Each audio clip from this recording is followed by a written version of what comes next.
这家伙吃着东西都要睡着了。第一次碰到这么爱睡觉的鸟，这胖子真的很奇怪。平时看他精神挺好的，但是你一让他吃东西吧，他就开始犯困，是吧，胖子？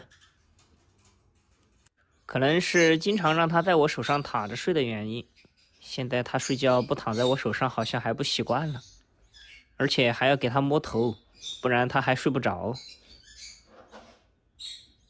瞧吧，进入状态了。